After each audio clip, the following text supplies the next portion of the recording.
नमस्कार दोस्तों, स्वागत है आपका आज के वीडियो में जहां हम लेकर आए हैं लुसेंट बुक से भारतीय अर्थव्यवस्था से बजट से जुड़े 100 महत्वपूर्ण प्रश्न जो बार बार यूपीएसआई, यूपी पुलिस और अन्य प्रतियोगी परीक्षाओं में पूछे जाते हैं। इस वीडियो में प्रश्न के साथ मिलेगा उसका सटीक उत्तर और पूरी व्याख्या। तो बिना देरी के चलिए वीडियो को शुरू करते हैं। बने रहिए वीडियो पे लास्ट तक। आपका प्रश्न है, भारत में बजट की प्रक्रिया की शुरुआत किससे होती है? भारत में बजट का मसौदा वित्त मंत्रालय के आर्थिक विभाग द्वारा तैयार किया जाता है। इस प्रश्न का सही उत्तर है ऑप्शन नंबर सी, वित्त मंत्रालय। अगला प्रश्न कहता है, निम्न में से कौन सा बजट दस्तावेज गोपनीय श्रेणी में आता है? राष्ट्रीय सुरक्षा कारणों से रक्षा बजट का पूरा विवरण सार्वजनिक नहीं किया जाता है। इस प्रश्न का सही उत्तर है ऑप्शन नंबर डी, रक्षा बजट। अब अगला प्रश्न कहता है, आउटकम बजट का मुख्य उद्देश्य क्या है? आउटकम बजट यह दिखाता है कि किसी योजना का परिणाम प्रभाव क्या रहा है। इस प्रश्न का सही उत्तर ऑप्शन नंबर डी, योजनाओं के लक्ष्यों की निगरानी। आपका अगला प्रश्न हो जाएगा। अगला प्रश्न कहता है, वर्ष 2021 में भारत ने पहली बार डिजिटल बजट किस माध्यम से प्रस्तुत किया था? कोविड-19 के कारण 2021 में बजट को पहली बार डिजिटल फॉर्म में मोबाइल ऐप के जरिए जनता को उपलब्ध कराया गया। इस प्रश्न का सही उत्तर हो जाएगा option number A, mobile app union budget. अब अगला प्रश्न हो जाएगा। अगला प्रश्न कहता है, संविधान के किस भाग में बजट से संबंधित प्रावधान है? संविधान के किस भाग में बजट से संबंधित प्रावधान है? संविधान का भाग 12 अनुच्छेद 112 से 117 तक वित्तीय मामलों को नियंत्रित करता है। इस प्रश्न का सही उत्तर हो जाएगा ऑप्शन नंबर ए, भाग 12। अगला प्रश्न कहता है, राजकोषीय उत्तरदायित्व और बजट प्रबंधन अधिनियम FRBM एक्ट किस वर्ष लागू किया जाता है? FRBM एक्ट 2003 में सरकार के घाटे को समिति रखने का लक्ष्य निर्धारित किया गया। इस प्रश्न का सही उत्तर हो जाएगा ऑप्शन नंबर बी, 2003। अगला प्रश्न कहता है, बजट में रेवेन्यू रिसिप्ट के अंतर्गत क्या शामिल होता है? बजट में रेवेन्यू रिसिप्ट के अंतर्गत क्या शामिल होता है? राजस्व प्राप्तियां ऐसी आय होती हैं जो सरकार को बिना किसी दायित्व के प्राप्त होती हैं। इस प्रश्न का सही उत्तर हो जाएगा ऑप्शन नंबर ए, कर वसूली और ब्याज आय। अगला प्रश्न कहता है, राजस्व व्यय रेवेन्यू एक्सपेंडिचर में क्या शामिल नहीं होता है? भवन निर्माण पूंजीगत व्यय में आता है क्योंकि वह एक अस्थायी संपत्ति का निर्माण करता है। इस प्रश्न का सही उत्तर हो जाएगा ऑप्शन नंबर सी, नए भवनों का निर्माण। आपका अगला प्रश्न हो जाएगा, भारत में बजट का प्रारूप कौन तय करता है? भारत में बजट का प्रारूप कौन तय करता है? बजट निर्माण की पूरी जिम्मेदारी वित्त मंत्रालय की होती है। बजट निर्माण की पूरी जिम्मेदारी वित्त मंत्रालय की होती है। इस प्रश्न का सही उत्तर हो जाएगा ऑप्शन नंबर सी, वित्त मंत्रालय। अगला प्रश्न कहता है, डेफिसिट फाइनेंस का क्या तात्पर्य है? डेफिसिट फाइनेंस का क्या तात्पर्य है? जब सरकारी खर्च के लिए उधारी या मुद्रा छापने का सहारा लेती है तो इसे डेफिसिट फाइनेंस कहते हैं। इस प्रश्न का सही उत्तर हो जाएगा ऑप्शन नंबर ए, कर्ज लेकर खर्च करना। अगला प्रश्न कहता है, भारत में किसे बजट भाषण देना होता है? वित्त मंत्री लोकसभा में बजट प्रस्तुत करते हैं और बजट भाषण देते हैं। इस प्रश्न का सही उत्तर हो जाएगा ऑप्शन नंबर सी, वित्त मंत्री। अगला प्रश्न कहता है, बजट पारित होने के बाद सरकार को व्यय करने की अनुमति किस विधेयक से मिलती है?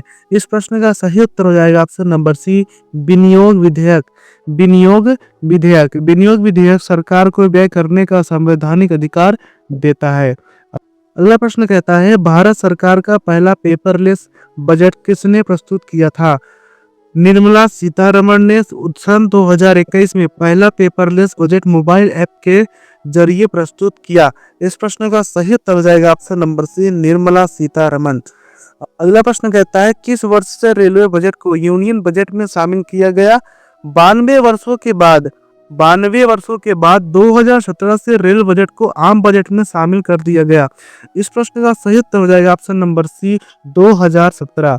आपका अगला प्रश्न हो जाएगा, बजट का लक्ष्य क्या होता है? बजट का लक्ष्य क्या होता है? बजट एक वित्तीय योजना होती है जो सरकार की अनुमानित आय और व्यय को दर्शाती है। इस प्रश्न को सही उत्तर है ऑप्शन नंबर बी, सरकार की आय व्यय का लेखा। अगला प्रश्न कहता है, जीरो डेफिसिट बजट का क्या तात्पर्य होता है? जीरो डेफिसिट बजट वह होता है जिसमें राजस्व और व्यय बराबर होते हैं। इस प्रश्न का सही उत्तर हो जाएगा ऑप्शन नंबर बी, कोई घाटा ना होना। अगला प्रश्न कहता है, इंक्लूसिव बजट का क्या अर्थ है? इंक्लूसिव बजट समाज में सभी वर्गों के लिए योजनाएं व प्रावधान करा करता है। इस प्रश्न का सही उत्तर हो जाएगा ऑप्शन नंबर बी, सभी वर्गों को शामिल करना। अगला प्रश्न हो जाएगा, निम्न में से कौन सा कर अप्रत्यक्ष कर है? जीएसटी। जीएसटी वस्तु एवं सेवा कर एक अप्रत्यक्ष कर है जो उपभोक्ता द्वारा चुकाया जाता है। इस प्रश्न का सही उत्तर हो जाएगा ऑप्शन नंबर सी, जीएसटी। अगला प्रश्न कहता है, किस प्रकार का व्यय पूंजीगत व्यय में आता है? पूंजीगत व्यय वे होते हैं जिसमें सरकार की परिसंपत्तियां एसेट्स बनती हैं। इस प्रश्न का सही उत्तर हो जाएगा ऑप्शन नंबर ए, स्कूल निर्माण।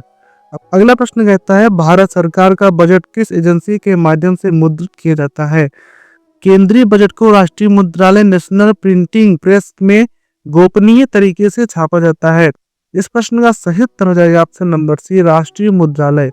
अगला प्रश्न कहता है, बजट में मूल्य निर्धारण का क्या अर्थ होता है? बजट में मूल्य निर्धारण का क्या अर्थ होता है? बजट में कर दरें और टैक्स स्लैब तय किए जाते हैं। इस प्रश्न का सही उत्तर हो जाएगा ऑप्शन नंबर सी, करों की दर तय करना। अब अगला प्रश्न कहता है, भारत का पहला वित्त आयोग कब गठित हुआ था? भारत का पहला वित्त आयोग कब गठित हुआ था? पहला वित्त आयोग 1951 में केंद्र और राज्यों के बीच वित्तीय संसाधनों के वितरण के लिए बना। इस प्रश्न का सही उत्तर हो जाएगा ऑप्शन नंबर बी, 1951। अगला प्रश्न कहता है, नीचे दिए गए में से कौन सा बजट का हिस्सा नहीं है?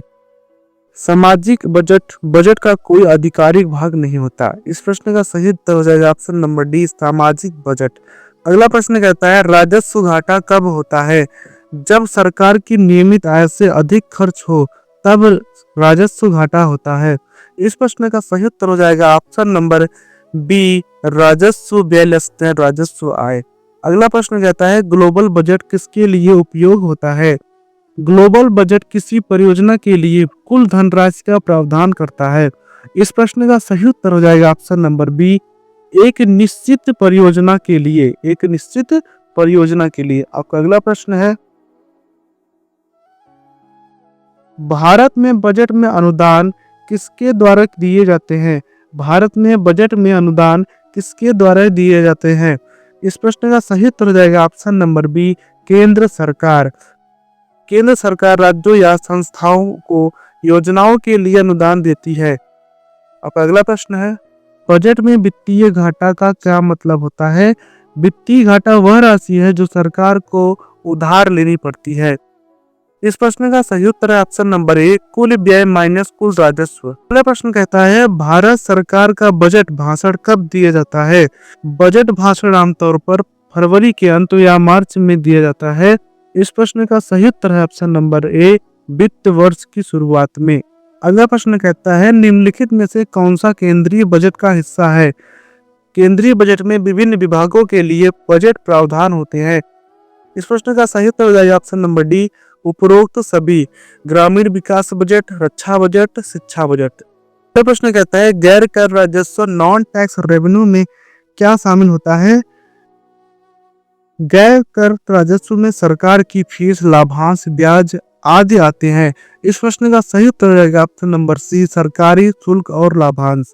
अब अगला प्रश्न हो जाएगा, भारत में बजट भाषण कौन सुनता है? भारत में बजट भाषण कौन सुनता है? बजट भाषण दोनों सदनों लोकसभा और राज्यसभा में प्रस्तुत किया जाता है।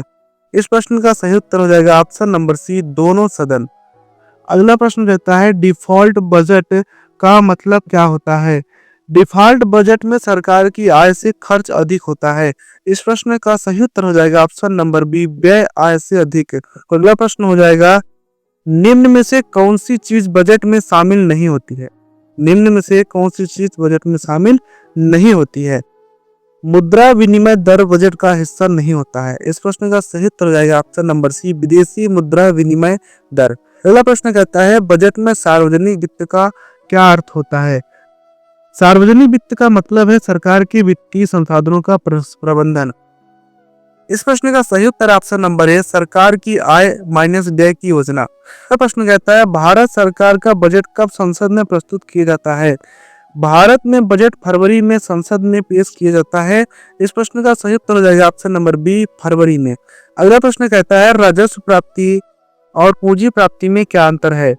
पूंजी प्राप्ति में ऋण या सरकारी संपत्ति की बिक्री शामिल होती है। इस प्रश्न का सही उत्तर आ जाएगा ऑप्शन नंबर बी, पूंजी प्राप्ति ऋण या संपत्ति बिक्री होती है। अगला प्रश्न कहता है, वित्तीय वर्ष के अंत में बजट की समीक्षा किसके द्वारा की जाती है? संसद की पब्लिक अकाउंट्स कमेटी बजट के खर्च की समीक्षा करती है।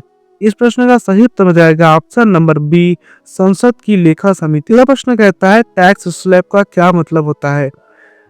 टैक्स स्लैब से तात्पर्य विभिन्न आय स्तरों के लिए अलग अलग कर दरों से है। इस प्रश्न का सही उत्तर हो जाएगा ऑप्शन नंबर ए, कर की दरें जो आय के आधार पर अलग अलग होती है। आपका अगला प्रश्न हो जाएगा, भारत में कौन सी संस्था बजट के वित्तीय विश्लेषण में सहायता करती है? वित्त आयोग केंद्र और राज्यों के बीच वित्त आयोग और केंद्र राज्यों के बीच वित्तीय संसाधनों के वितरण की सलाह देती है।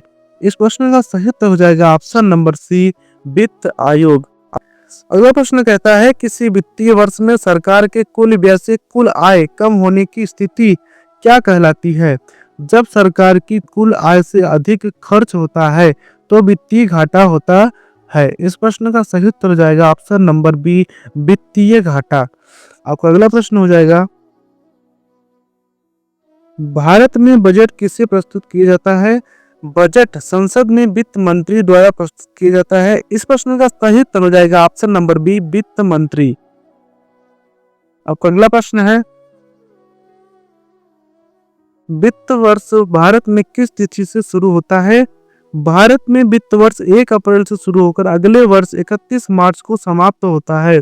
इस प्रश्न का सही उत्तर हो जाएगा ऑप्शन नंबर बी, 1 अप्रैल। अगला प्रश्न कहता है, राजस्व व्यय में निम्नलिखित में से कौन शामिल है? राजस्व व्यय वह होता है जो संपत्ति में वृद्धि किए बिना खर्च होता है, जैसे वेतन, पेंशन आदि। इस प्रश्न का सही उत्तर हो जाएगा ऑप्शन नंबर बी, कर्मचारियों का वेतन। अगला प्रश्न कहता है, बजट में पूंजीगत व्यय कैपिटल एक्सपेंडिचर का उद्देश्य क्या होता है? पूंजीगत व्यय वह खर्च होता है जिससे सरकार की संपत्ति बढ़ती है, जैसे इमारत, मशीनरी इत्यादि। इस प्रश्न का सही उत्तर जो हो जाएगा ऑप्शन नंबर बी, संपत्ति निर्माण या खरीद। अगला प्रश्न कहता है, निम्नलिखित में से कौन सा कर अप्रत्यक्ष कर है? जीएसटी वह अप्रत्यक्ष कर है जो उपभोक्ता द्वारा भुगतान किया जाता है।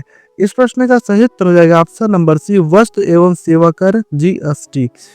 केंद्र सरकार का बजट किस प्रकार का बजट होता है? भारत में सरकार का बजट हर साल एक बार वित्त वर्ष के लिए बनाया जाता है। इस प्रश्न का सही उत्तर हो जाएगा ऑप्शन नंबर ए, वार्षिक बजट। यह प्रश्न कहता है, वित्त आयोग फाइनेंस कमीशन किसके बीच राजस्व वितरण की सिफारिश करता है? वित्त आयोग राज्यों और केंद्र के बीच कर राजस्व वितरण पर सिफारिशें करता है। इस प्रश्न का सही उत्तर हो जाएगा ऑप्शन नंबर बी, केंद्र और राज्य सरकारें। अगला प्रश्न कहता है, बजट में विनियोग विधेयक क्या करता है? यह विधेयक सरकार को बजट में दर्शाए गए व्यय को खर्च करने की अनुमति देता है। इस प्रश्न का सही उत्तर हो जाएगा ऑप्शन नंबर बी, सरकारी खर्च को स्वीकृति देना। अगला प्रश्न कहता है, मध्यवर्ती बजट कब पेश किया जाता है? मध्यवर्ती बजट कब पेश किया जाता है? इस प्रश्न का सही उत्तर हो जाएगा ऑप्शन नंबर बी, चुनाव से पहले, जब पूर्ण बजट पेश नहीं किया जा सकता। मध्यवर्ती बजट सरकार की समिति अवधि के लिए खर्च का प्रावधान करता है।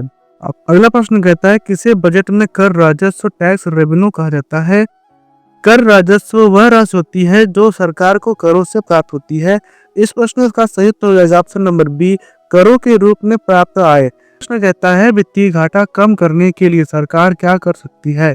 वित्तीय घाटा तभी कम होता है जब सरकार अपनी आय बढ़ाए और व्यय घटाए। इस प्रश्न का सही उत्तर हो जाएगा ऑप्शन नंबर सी, कर संग्रह बढ़ाना और खर्च घटाना। अगला प्रश्न कहता है भारत का बजट कौन मंजूरी देता है। भारत का बजट कौन मंजूरी देता है। बजट को लोकसभा और राज्यसभा दोनों की मंजूरी आवश्यक होती है। इस प्रश्न का सही उत्तर हो जाएगा ऑप्शन नंबर बी, संसद। अगला प्रश्न कहता है राजस्व अधिवेश की स्थिति कब उत्पन्न होती है। राजस्व अधिवेश वह स्थिति होती है जब सरकार की कमाई खर्च से अधिक होती है। इस प्रश्न का सही उत्तर हो जाएगा ऑप्शन नंबर सी, राजस्व आय लेस देन राजस्व व्यय। अगला प्रश्न कहता है भारत में बजट का मुख्य उद्देश्य क्या होता है। भारत में बजट का मुख्य उद्देश्य क्या होता है। बजट देश की अर्थव्यवस्था को संतुलित और विकसित करने का साधन होता है। इस प्रश्न का सही उत्तर हो जाएगा ऑप्शन नंबर सी, आर्थिक स्थिरता और विकास। अब अगला प्रश्न हो जाएगा बजट में सब्सिडी का क्या अर्थ होता है। बजट में सब्सिडी का क्या अर्थ होता है। सब्सिडी वह आर्थिक सहायता होती है जो सरकार जनता को देती है, जैसे रसोई गैस सब्सिडी। इस प्रश्न का सही उत्तर हो जाएगा ऑप्शन नंबर बी, अनुदान या सहायता। अगला प्रश्न कहता है बजट का प्रस्ताव संसद में सबसे पहले किस सदन में प्रस्तुत किया जाता है। बजट सबसे पहले लोकसभा में पेश किया जाता है। इस प्रश्न का सही उत्तर हो जाएगा ऑप्शन नंबर बी, लोकसभा। अब अगला प्रश्न है शून्य आधारित बजटिंग में क्या विशेषता होती है। शून्य आधारित बजटिंग में क्या विशेषता होती है। इस प्रणाली में हर खर्च को नए सिरे से जस्टिफाई करना होता है। इस प्रश्न का सही उत्तर है ऑप्शन नंबर बी, सभी व्ययों का तर्कसंगत औचित्य देना होता है। अब अगला प्रश्न कहता है भारत में बजट दोनों भागों में विभाजित होता है, कौन से।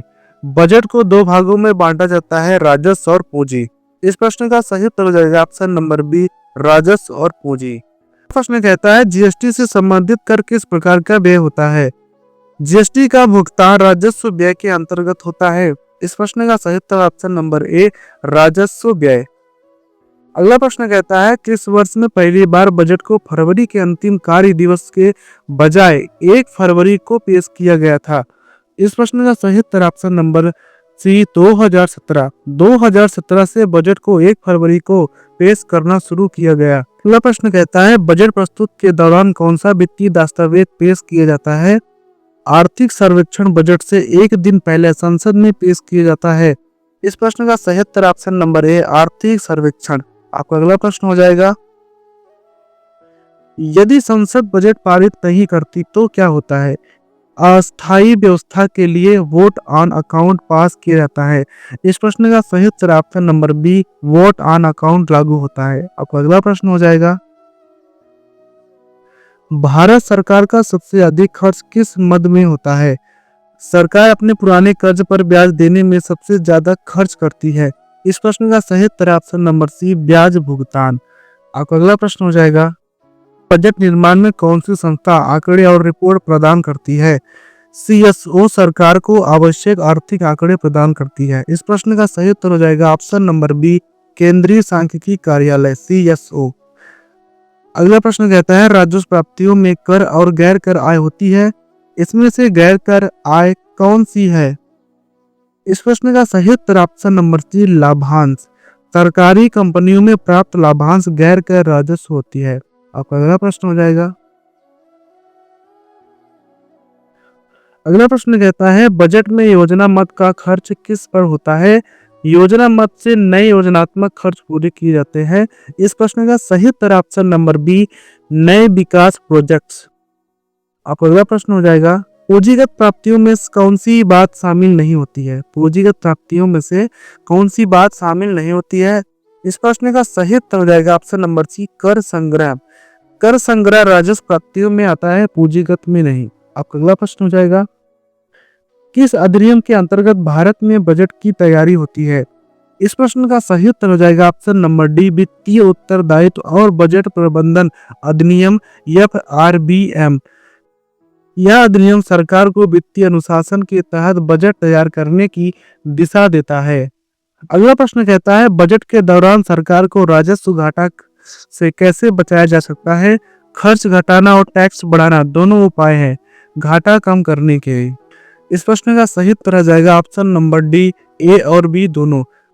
अगला प्रश्न कहता है भारत का बजट किस संविधान अनुच्छेद के अंतर्गत संसद में प्रस्तुत किया जाता है? अनुच्छेद 112 केंद्र सरकार के वार्षिक वित्तीय विवरण बजट को निर्दिष्ट करता है। इस प्रश्न का सही उत्तर है ऑप्शन नंबर बी, अनुच्छेद 112। सो दोस्तों आज के लिए बस इतना ही, मिलते हैं नेक्स्ट वीडियो में, तब तक के लिए जय हिंद।